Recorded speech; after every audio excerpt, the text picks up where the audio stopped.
Welcome, fellow explorers. My name is Christian Alexandersen, and this is Hemlocks to Hellbenders, a podcast highlighting Pennsylvania's parks, forests, and great outdoors. I'm often plagued by a flawed understanding of the outdoors. I believe that the outdoors is World's End, or Cook Forest, or Ricketts Glen. It's a forested landscape with no cell phone signal, no interstates, and nowhere near a city. But that's not right. There's natural beauty all over the Commonwealth, including in and around Pennsylvania's biggest city, Philadelphia. That was my biggest takeaway from reading the book Wild Philly. The book shines a much needed light on the amazing nature you can see, hear, and touch in the Philadelphia area. It highlights and celebrates the natural splendor that can be found all around the city of brotherly love.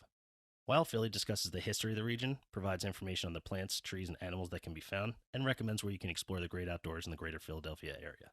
I'm excited to welcome Mike Weilbacher to the podcast. Mike is the author of Wild Philly and the former longtime executive director of the Schuylkill Center for Environmental Education. Mike, thanks for joining the program. My pleasure. Thanks for having me. Tell us about your book, Wild Philly. How did it come to be? So it's published by Timber Press, and they've been doing now a whole series of books on nature in large cities. So Wild LA was their first one. And then I was thrilled. They reached out to me and asked me if I would consider writing a Wild Philly version of the book. And I was like waiting for this email my whole life. So, yes, I would love to. But they since come out with New Orleans and Miami. There's a Wild Dallas, so they're doing this versions of this um, across the country, and the Wild Philly fits into their model of how the book is laid out. And why did they come for you to write it? Yeah, so I've been doing environmental education in the Philly area for 40 years now. Oh my word! And for many of those years, I've been a columnist for local newspapers. So I guess in Googling nature in Philly, they got to a lot of my columns. So I wrote for two different newspapers over 25 years. So I got really lucky. So happily, I'm all over the web. How did you define the area covered in this book? What do you mean by Philly? I thought about that a lot. And I knew, if you want to explore nature in Philadelphia, it's not it's not just the city itself. So what I decided to do was two things. One is when somebody asks you if you're from Philly, people who live in the near counties typically will say yes. Um, Probably like Lancaster County, they might say no, or they wouldn't identify as Philly. So it's kind of the counties that are near the city, so the five counties, including Philadelphia. And then I also kind of went with what TV stations might do in Philadelphia news. So the three counties on the Jersey side that hug the Delaware River. So it's the eight counties with Philly right in the middle of that. What do you love most about the region you wrote about? So I'm a transplant. I'm a New Yorker by birth, but like I said, I've been here 40 years now, so this is home. Um, so many things. I love that um, we've got the Piedmont and the Great Forests on the western side of the Wild Philly area, and then the coastal plain and more flat on the Jersey side, especially. So that gives you some great variety. I love our forests. We have great forests. I love the geology. Like when you go for a walk in the Wissahickon, you just want to know why are those rocks there?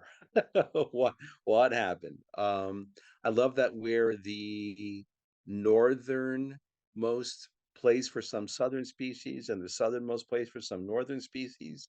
So being in the mid-Atlantic, we get kind of that nice bump of the two. So there's just a lot of wonderful things that I love about it. Wild Philly is separated into three sections. The first deals with the region's history, threats to nature, and more. The second covers species, and third, field trips. What was your process like for writing those sections? How long did it take you to write? This was a long process. So I used the Wild LA model so there's 10 introductory chapters, and then the 101 species you ought to know if you live in the Philly area.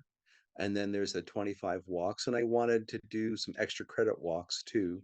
So if you live in Philly, in the Philly area, and you love nature, you got to go to Hawk Mountain in the fall to see the migrating hawks. You got to go to the Pine Barrens and explore. So there's extra things you kind of have to do, and people who love nature in Philly do. So so I used the Wild LA and the other wild cities model of how to lay the book out. Started doing a lot of reading, started collecting my own books, and then I assembled a team of other naturalists from the area who would help me. I needed backup. So, there's thousands of species to choose from. So which ones do we choose? If we're going to get down to 101, you're going to leave some good ones out. Um, and then, boy, if you're going to do 25 walks, there's some friends of mine who work at other sites who are going to be not happy that their site wasn't included. So that's really hard. So I know I need to back up on that. The 8 naturalists and myself worked on the 101 species and the field trips, and then I did a lot of reading to do the intro chapters and relying on people too. So I had, especially for the geology section, which is not my native language at all. I had two readers who weighed in on the final product, and then on the Lenape section, I actually had an active member of the Lenape Nation read it for me as backup as well. This happily came just before the pandemic hit, and then when the pandemic really clamped down in March of 2020 is when I really started in earnest. So this was my great pandemic therapy, was to go for walks. So every weekend I had to do, one, two, sometimes three walks. Um, and then sometimes had to go back and do it again just to make sure I got the write up right. So I spent a lot of my weekends, because I still had a day job, so I spent a lot of weekends on the walking section as the group um, began to whittle down what the walks might be. And then I would also spend the evenings and weekends as well reading and writing the introductory chapters. Yeah. Oh, I should also add, after all the writing, and I sent it off, I got the edits back, which was great. Um, and that never having been edited quite this way before, it was great to have good editors and see that they can make you sound even better than you, and still sound like you, which was wonderful. But then we started the process of choosing the 300 photographs, and these are color photographs, which I'm so happy that Timber Press was using full color photographs. Um, and so I was recommending photographers to use. So I was sourcing photographs and then talking with them and connecting them with Timber Press. So there's some really special photography in the book, because there's some really great nature photographers who live in and around Philly. I was really lucky. You can tell so much research went into this. During your research, was there anything that surprised you that you had known about the region before? Oh, so much. Um, I knew some of the vague outlines of the geology, but not too much. That was a lot of new information for me. But some of my favorite new things to learn, um, the beaver story is really remarkable, because the beaver was one of the first mammals that colonial Europeans extirpated from wild Philly. So they were in the state of Pennsylvania for a longer time, but not in the Philly, not in southeastern Pennsylvania, because they were so coveted for the fur trade, being sent to Europe for beaver for making those fancy gentleman hats, right? The felting was made from beaver pelts. So and the Lenape learned that they could trade in beaver pelts for rifles, for pots and pans, for blankets, for other things, clothing. Um, so they began this extensive trade with European settlers, with using beaver skins as sort of their currency. So beaver became scarce in wild Philly, amazingly, in the late 1600s. So by 1700, beavers are in west and north of Philadelphia. Um, and then we kept pushing them back as the fur trade kept going. But what's amazing, the beaver has decided to return itself. There was no campaign to save the beaver. There was no campaign to reintroduce beavers. They just began reestablishing in other places. They likely, they didn't send us a memo, but they likely came down the Delaware River, began setting up establishments along the Delaware and some of the creeks like the Pennypack that come in from the Delaware, came up the Schuylkill, and now they've been going up the Wissahickon, down Overbrook. So they've essentially been recolonizing wild Philly. So there's this great organization, the Roxborough Manayunk Conservancy, which did a tree planting along the Schuylkill on the Manayunk side, um, probably 4 or 5 years ago already, having no idea there were beavers there. And then when we came back to make sure how the plants were doing, they were all chewed. All the young trees that they had planted were all chewed out. The beavers said, "Thank you very much. We really appreciate the the salad bar you gave us." So now they have to put steel cages around the trees that they plant. So we have a surprising number of beaver in wild Philly, and there's a surprising number of walks, 4 or 5, where you bump into either them if you're lucky enough, or their lodges, or what you really see are beaver chewed trees and branches. That's really easy to see in lots of places. So that's one big surprise. Another is the Lenape story. Um, and this has been scholarship that's been only unfolding in the last few years, a lot of it coming out of Penn State, where um, it turns out that the Lenape had been actively managing Penn's Woods, Pennsylvania, for hundreds, if not thousands of years before the first European settlers began coming in. And so Wild Philly wasn't as wild as we picture in our minds when we go back to like the 1600s and William Penn arriving here. So the Lenape practice an aggressive form of fire ecology they selected areas, would burn it out, and the plants would grow back, and they would set the clock of succession back. And one of the things that they were doing was trying to keep nut trees around, oaks and hickories, and beech nuts, because those nuts provide great food for them, especially acorns. So many Native American tribes across North America relied on the oak and the acorn for so many uses. But what's really cool is acorns attract the animals that they want: bear, deer, turkey, so game food. So they would keep deer closer to them by making sure they had oak trees closer to them.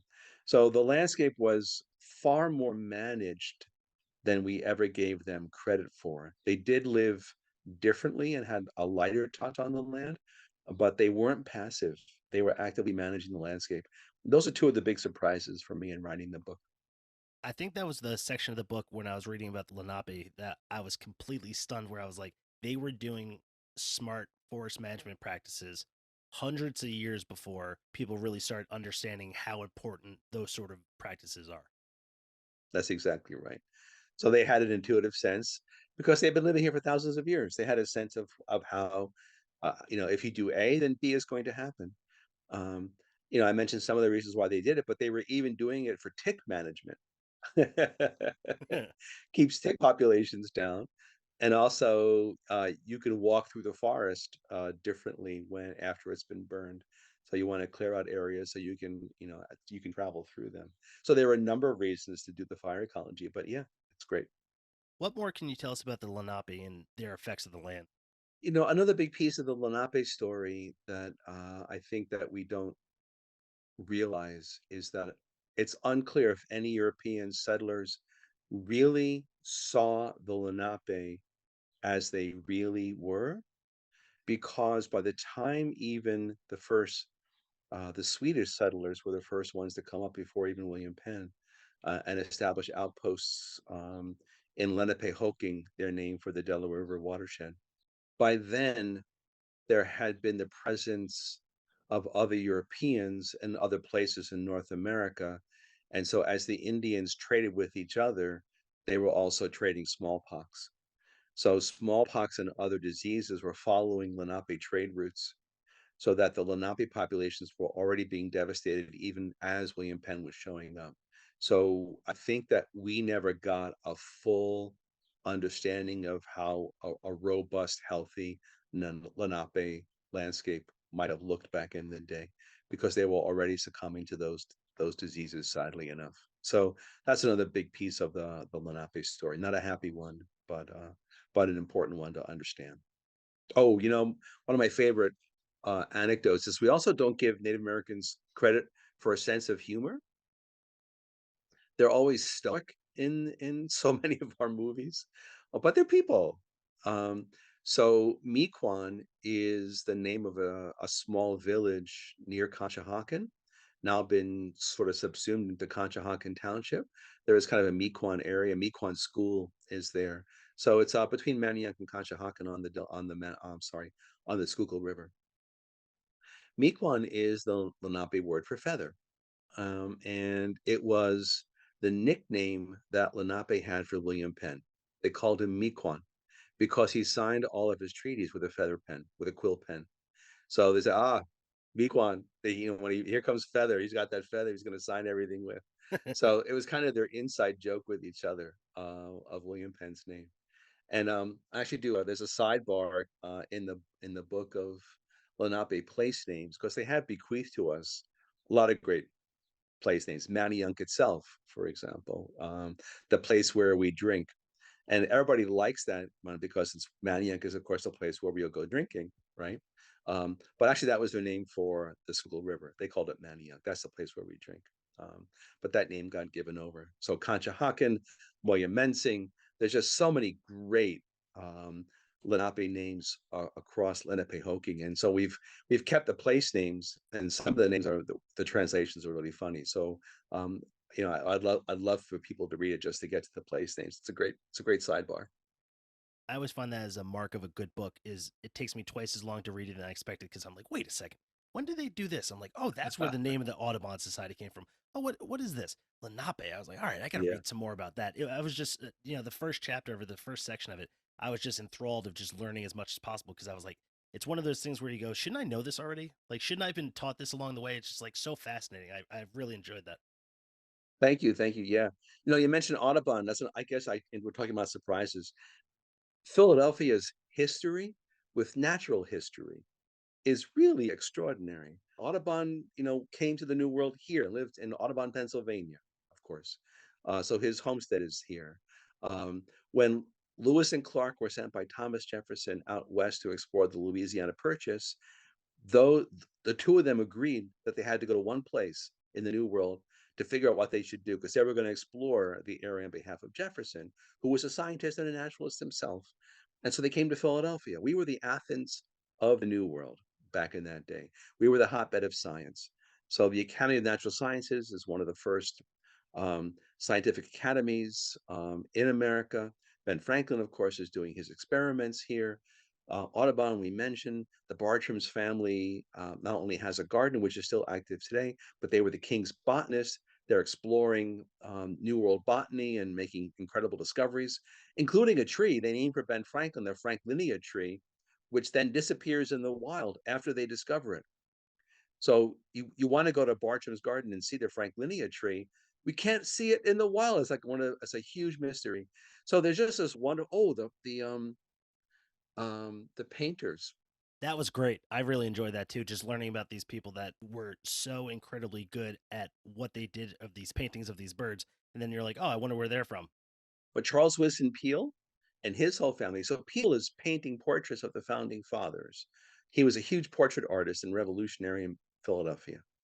But he also establishes a museum called the Philadelphia Museum on the second floor of Independence Hall, for gosh sakes, which it wasn't called that back then, but it's on the second floor of that building. He has a science museum where he and his family, his kids, are collecting and displaying artifacts. And they stuff birds and put them in boxes with glass fronts and paint the habitat behind them. They invent the diorama. So the museum diorama, now classic, we see that everywhere, was invented in Philadelphia by Charles Wilson Peale, a portrait artist, and his family. So we just have these great natural history connections all across the city, and it was lovely to sort of get that all in one bite. Something else you talk about in the first section is threats to wild Philly. Yeah, What threat do you see to Philadelphia's nature and are they being addressed? yeah. And I decided to focus on a few of them, not all of them. But as you can imagine, climate change is a huge threat right now. We're only beginning to address it. So I do have some information, some data on what's happening with Philadelphia with climate change in terms of, well, basically the cliff notes are that Philadelphia is getting hotter, wetter, and weirder. So yes, Philly is heating up. There are more 90 and 100-degree days um, now than there were 10, 20 years ago. So, and um, there's this thing called the 100-year storm, where each year there's a 1% chance of a 100-year storm occurring. So in a century, you should only see one of them. I've seen 5 or 6 in my 40 years in Philadelphia. Um, that shouldn't be the case. So we're getting more large storms. So Philadelphia is getting wetter. And then I've seen 2 derechos come through town. A derecho is kind of a sideways tornado in a way. It's this incredible. It's from the Spanish word for straight line. So it's this incredibly intense front that makes a straight line. And one 3 years ago came from Reading all the way down to the Jersey Shore, and came right through the center of Philadelphia. Uh, Big, fierce storm, very fast winds. So, and I was then working at the Schuylkill Center, and it took out a grove of pine trees. That's one of the most beloved places on the Schuylkill Center's property. Pine trees planted 40 years ago. So, climate change teaches us new words like derecho. We didn't have to worry about derechos 30, 40 years ago. So, we do talk about that threat, and there's a large number of things. There's actually a section after that of 25 things you can do to help nature, and then the last chapter after that is how you can become a citizen scientist and help collect data that informs things like climate change. So you can collect rain. You can install a rainfall gauge in your yard and contribute rainfall data to this huge international effort. But backing up, climate change is one of the threats. Deer, unfortunately, overbrowsing from deer is a huge problem in Philadelphia, especially in the suburbs. Um, Invasive non-native species. There's so many non-native species in the area now, so it's kind of a hodgepodge of things. So yeah, so those are some of the big threats. Stormwater, with the large amount of rainfall falling, stormwater then is scouring our streams. So streams now, when you walk along the stream, they look eroded and they have like cliff sides, and all that sediment has been washed downhill. So fiercer streams are eroding stream sides. So there's a lot of issues. I focused on those few, and do talk about it. And there are lots of people and lots of organizations working hard to address all these issues. The question is whether we're addressing them at the speed with which they're happening. That's our ongoing concern always. You included 101 species that can be found in the Philadelphia region. Do you see this section being used as a field guide in the woods or a learning tool before you get to the woods? It's funny, the book is so beautiful, but I hope it gets mucked up as people take it outside. Bend it, dog ear it, get it full of mud as you take it, especially the maps that are in it. Um, so there's maps to each of the 29 walks. So for the 101 species, we decided to select creatures that people, as they go on these walks, are likely to bump into and also have interesting stories. So, for example, the painted turtle is there, as is the box turtle.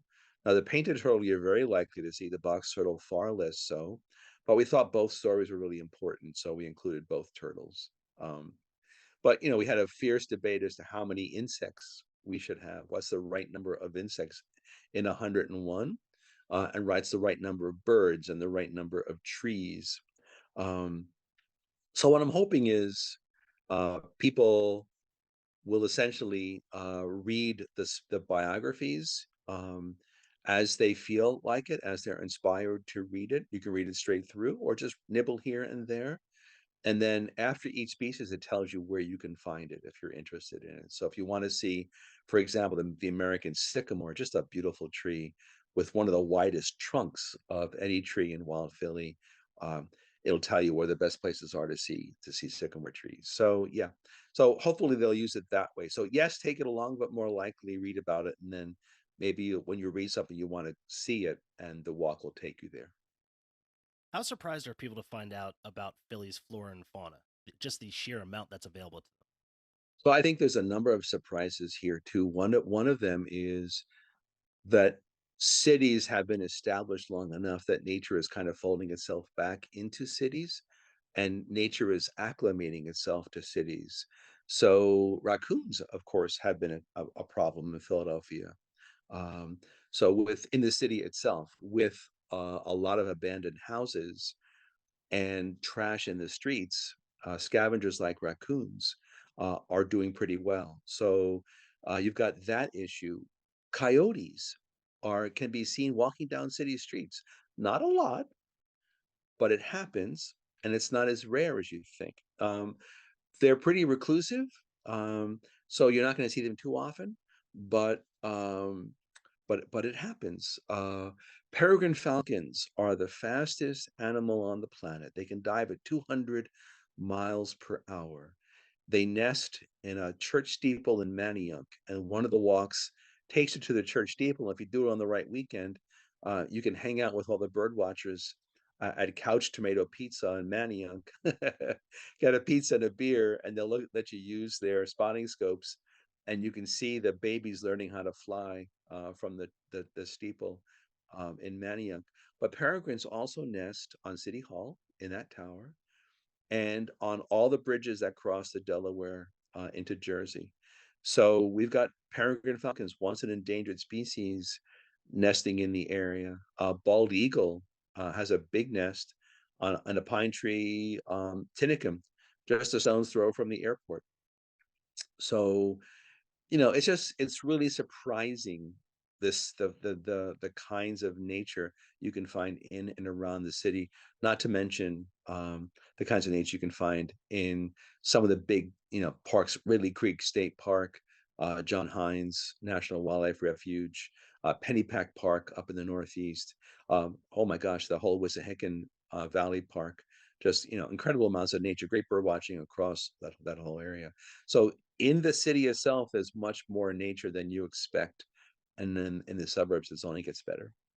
You spoke about developing a naturalist advisory team for input for the sections on species and field trips. What kind of backgrounds do they have? How do they help you? So actually, some of the walks I hadn't yet been on myself until it was recommended. So there's a great walk, Palmyra Cove, on the Jersey side from the near the town of Palmyra, and you can walk along essentially the shore of Delaware, and if you the Delaware River, and if you time it right, you should go at low tide. And I think Philadelphians forget that the Delaware River is tidal, that it goes up and down. So if you go at low tide, um, you just get this great scene. I walked out onto the beach, and there were three deer, um, essentially with their a couple of inches deep in the water. So they were deer. I've never seen deer do that, like wading into the river, and they were drinking, um, which was great. On that same walk, I saw a painted turtle laying its eggs in the sand above the water. So it's I didn't know about Palmyra Cove. Oh, and there's beaver lodges there too that are incredibly easy to spot.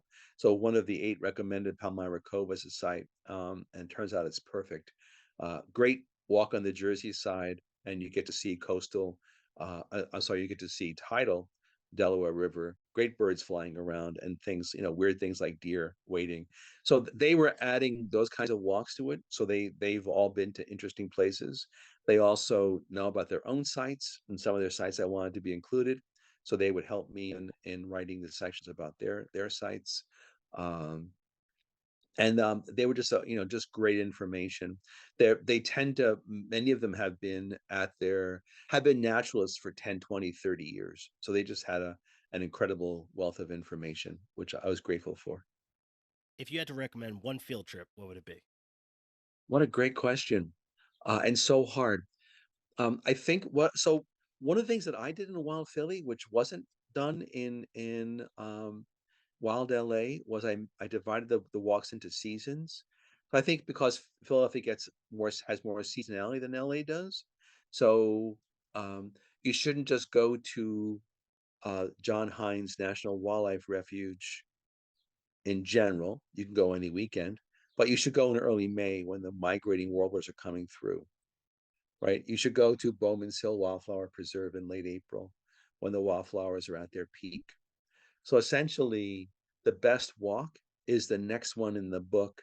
at the time of year you're asking that question. So, in the summer, in the fall, in the winter, winter's a great time to see the geology of the Wissahickon because the leaves are falling off the trees and you can see the rocks really far away.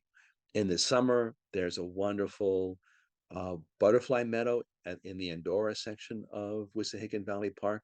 So you want to go see a butterfly meadow and see the butterflies flying around. So each you want good fall color.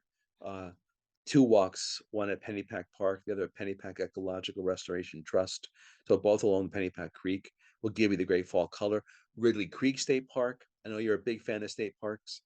Ridley Creek State Park is just a stunningly beautiful stream flowing through a gorgeous forest with some great history there too. Valley Forge is amazing. So yeah, so the answer to the question is it depends on when you're asking. The answer will change depending on the calendar. Was one section more difficult to write than the others for you? Yeah, the geology because I didn't know it so well, and the Lenape because I needed to get that exactly right. Um, and um, our relationship with Lenape has been so distressed over so many centuries now um, that I didn't want to cause any more harm. I wanted to get the story right, be sensitive to the Lenape people, but also um, you know present the new scholarship that's unfolding in a way that was respectful and accurate. So I felt like there was a bit of a tightrope to walk, and I'm hoping that I got that right. And having it vetted um, by a professor from Temple University who's a member of the Lenape Nation was I was really grateful for that. Do you think Philly's natural beauty is undervalued or underappreciated by the outdoors community? I think in the city itself, I think it's undervalued by the people who don't live in the city. So I think that the people who live in suburban Philadelphia should get into the city more often and explore the city's nature, and vice versa. I think that people who live in the city should get out into the suburban areas. So if you live in Fishtown, Kensington, you need to go see Ridley Creek State Park. If you live in Malvern, you want to walk the Wissahickon. So I think that, and if you're a listener to your podcast anywhere in the state, oh my gosh, there's so many great places to see in and around Philadelphia that, yeah, all your listeners should come explore the wonderful nature in Philadelphia. So I think nature is undervalued everywhere that it is. And so, yes, I think that we undervalue it. What do you hope readers will get from your book? I think that uh, they will get a better understanding of how rich nature is. They will add more layers of complexity to their understanding of the story. I think that I'm hoping that it inspires them to walk more. Um, Walking, of course, has incredible health benefits to all of us. So just being in green is restful. Smelling pine scent, it calms your heart. Your blood rate lowers when you smell pine. Can you believe that? Um, so it has great, our emotions are better. So I think, especially in the pandemic, it was great to be surrounded by so much green. Um, but I think for all your listeners, getting out into nature, no matter where you are, just has incredible health impacts. I will say it this way: you will live longer if you do more walks in green spaces. You will honestly live longer. So, so go for it. And as somebody who read the entire book and has that thing absolutely covered in pen marks and dog eared, I'm so excited to be able to use it. I mean, it is such a beautifully well constructed book. The color photos, the glossy pages, the illustrations are beautiful. Every little detail is taken care of. As a customer, as somebody who bought your book and read it and plans to read it a lot more for many more years, I absolutely loved it. I think you did a phenomenal job. Oh, Christian, that means a lot. Thank you so much. I really appreciate that. Thank you so much, Christian. Thank you. As a former journalist, I have to know, after doing so much work, what was it like when you got that final version of the book? When you got your copy? Oh my God. It came around Christmas. Can you imagine a better Christmas present than that? And I got 5 copies and I didn't tell my family. So at the holiday, I gave my wife, and my 2 daughters their inscribed versions of it. It was so special. And Timber Press did such a wonderful job making the book look so pretty. So it's just, I'm so happy. The paper even feels good in your hand. And it's, it was, yeah, it was an amazing feeling. Thank you. Well, brings us to the last question, the important question. Where can people buy this wonderful book? Go to your local bookstore and they will order it for you. I love supporting local bookstores. I love supporting local businesses. There's even a website, independentbookstores.com, and they'll send it to you. But of course, you can get it online anywhere. So online, anywhere books are sold, and um, at any, at a bookstore, hopefully near you. There are some bookstores in the city, in Philadelphia that carry it. One of my uh, when I went to Amazon to check on how the book sales were doing, and early on, it was number one in New Philadelphia travel books for a couple of months. That was so excited. And then I went down below and said, people who buy this also buy. And I thought, okay, what book do we also buy when you buy this one? This is the funniest thing. This happened to multiple people. People who buy Wild Philly also buy Bear Low Dose Aspirin. Listeners, try that. But I guess, what are we, all older people who have heart conditions who are going for walks? I don't know. Just sore muscles. Sore muscles. That's the funniest thing. Well, Mike, like I said, I enjoyed this book so much. Thanks so much for being able to talk to us today. I really appreciate it. Christian, thanks for having me. I really appreciate your podcast, and thanks for the great questions. Thank you.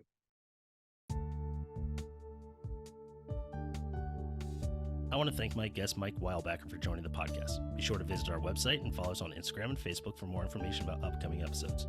This has been Hemlocks to Hellbenders. I'll see you out there.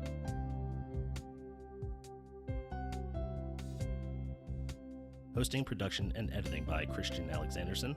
Music by John Sauer. Graphics by Uncle Traveling Matt's Random Expedition.